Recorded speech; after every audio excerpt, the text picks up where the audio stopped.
The power of financial independence. Your money, your time, your choices. Hey there, welcome back to the show. Today I want to talk about something that's changed the way I think about almost everything.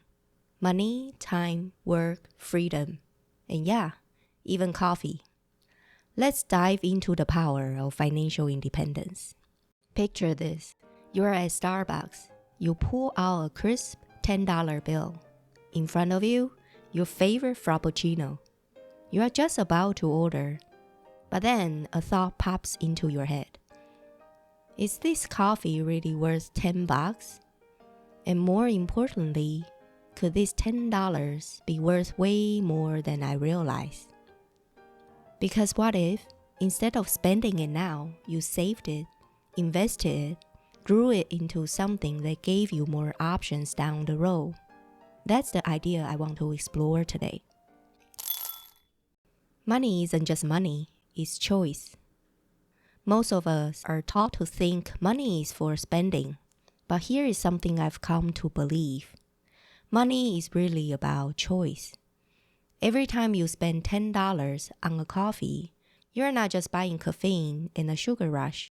You're trading away an option your future self could have used.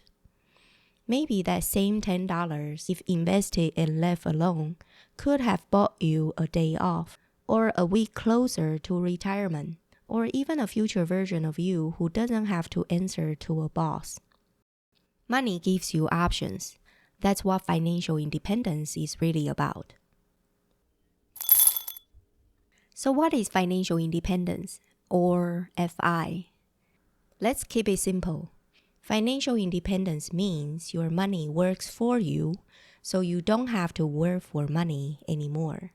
Your investments, your assets, they're generating income in the background, like a quiet little machine churning away while you live your life. I like to think of it like this. If you had a tree that grows money, would you chop it down just to grab a few bucks today? Or would you water it, let it grow? That's what financial independence is. It's nurturing that money tree until it can support you forever. Why I wanted financial independence, or FI, and maybe you should too. I used to be obsessed with this stuff. I read everything, blogs like Mr. Money Mustache, Financial Samurai, and every book I could get my hands on. But here's the thing, I wasn't trying to retire early. I just wanted the freedom to choose. Because here is a thought experiment I like to share. Imagine someone forces you to do your favorite thing every day. Watch Netflix, eat junk food, whatever. For 8 hours a day for the next 30 years. Sounds fun? Yeah, not anymore. That's what a traditional 9-to-5 felt like to me.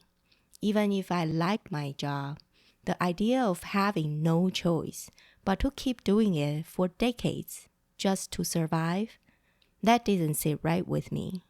So I wanted financial independence, not to quit working, but to stop being dependent on a paycheck. How do you know when you have reached financial independence, or FI?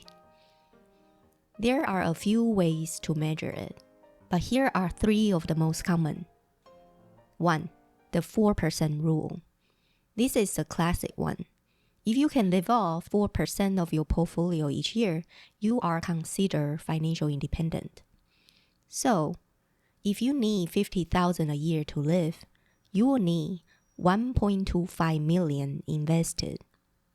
Now, if you are being extra cautious, you might use 3% or even 2% just to play it safe. 2. Years of retirement method. Pretty straightforward. Multiply your annual expenses by how many years you think you will need to cover. So, if you expect to live another 40 years and spend $50,000 a year, that's $2 million. 3. Savings rate tracker. This one is great if you are still on the journey.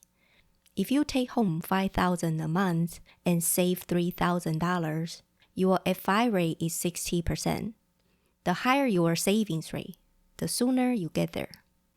And if you are saving 100% and living off investments, congratulations, you've made it. The real cost of that coffee. Okay, let's bring it back to that $10 Starbucks. If you are financially independent and living off your investments, every $10 you spend means you needed $250 in assets to support that expense under the 4% rule. And under a super safe 1% withdrawal strategy, that's $1,000. So next time you grab a coffee or anything really, ask yourself, is this coffee worth trading away the financial freedom that $250 to $1,000 in assets could have given me? Look, I'm not saying never buy coffee. I still buy mine sometimes. But the point is, every dollar is a choice. And when you choose financial independence, you are not just saving money. You are buying back your time. And time is the most valuable thing you have. So the next time you are about to spend a few bucks, just pause. Is it worth it now? Or is it worth more later? You decide. If you found this helpful, share it with someone who is thinking about financial independence. And let me know, what would freedom look like for you? Thanks for listening. Until next time.